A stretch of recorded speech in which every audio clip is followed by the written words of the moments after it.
मुस्कुराती है, डर किस बात की है, डर किस बात की है। ऐश करने से जान को शर्माती है,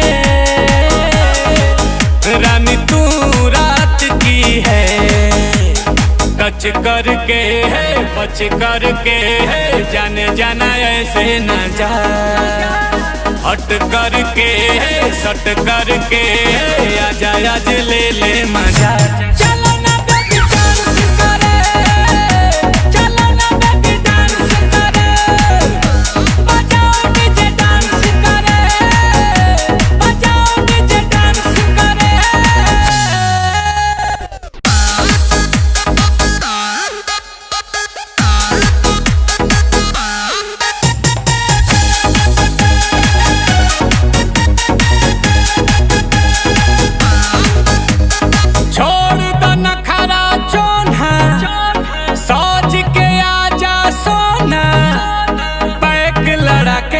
सबसे छुपा के बाद में चले के कहीं कोना, हो छोड़ दो नखरा चोना, सोच के आजा सोना।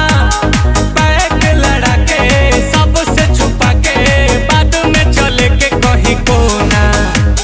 बीट बजने पे जान थिरक जाती है, डोले कमर रश के सुर्ख होठों से जाम जो छलकाती है। तू बार बार हंस के मिल करके है चिल करके है, आओ हम देखे जरा। झुम झुम के है घूम घूम के है, अभी मेरा दिल ना भरा। चलो ना बेबी डांस करे, चलो ना बेबी डांस करे, बजाओ डीजे डांस करे, बजाओ डीजे डांस करे।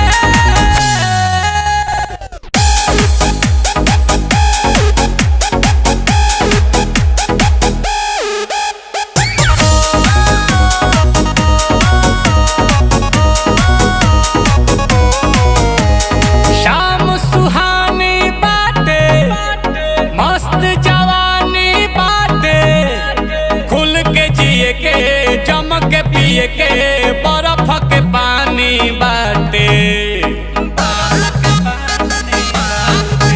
अरे शाम सुहानी बाटे, मस्त जवानी बाटे, खुल के जिए के जम के पिए के बर्फ के पानी बाटे।